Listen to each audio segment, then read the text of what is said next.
যাওয়ার কথা ছিল সন্ধ্যেবেলা, চলে গেছি বিকেলবেলা। মা বললো এখন ভিড় কম আছে, এখনো চল কাজটা সেরে আসি। তো গেছিলাম অক্ষয় তৃতীয়ায় হালখাতা করতে। হালখাতা তো হয়ে গেছে, এবার আইসক্রিমের পালা। তো আইসক্রিম নিয়ে বাড়ির থেকে হাঁটা মারছি। ওই যে দুজনে দুটো প্যাকেট পেয়েছিলাম, আমার আর মার। এত তাড়াতাড়ি আসার একটাই কারণ, ওখানে সন্ধ্যাবেলা প্রচুর লাইন থাকে, প্রচুর ভিড় পড়ে। সন্ধ্যাবেলা লাইন দিলে রাত 10টা বেজে যাবে শেষ হতে, তার জন্য এত তাড়াতাড়ি এসেছি। আর ক্যালেন্ডারটা ছিল ভোলে বাবার, আর ওখানে না প্রত্যেক বছর কিছু না কিছু একটা গিফট দেয়, যেমন পাওয়ার্স বোতল সামথিং। আমি যেহেতু মিষ্টি পছন্দই করি না, তার জন্য আমার এই ড্রাই ফ্রুটগুলো খুব ভালো লাগে, আমি খেতে খুব ভালোবাসি, তার জন্য আরও বেশি খুশি হয়েছিলাম।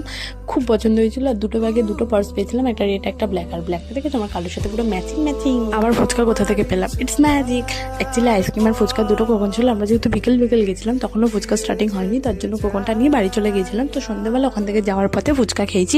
যখন খেতে গেছি তখন থেকে ফুচকার দোকানে ভীষণ লাইন, কারণ অনেকেই ওরকম বাড়ি চলে গেছিলো আবার সন্ধ্যেবেলা ফুচকা খেতে। ফুচকাকে ওকে একটা প্যাকেট দিতে চলে গেছি, ও তো প্যাকেট পেয়ে আল্লাদে আধখানা। দেখার জন্য নেক্সট কোনো মিনি ব্লগে, ততক্ষণের জন্য বাই।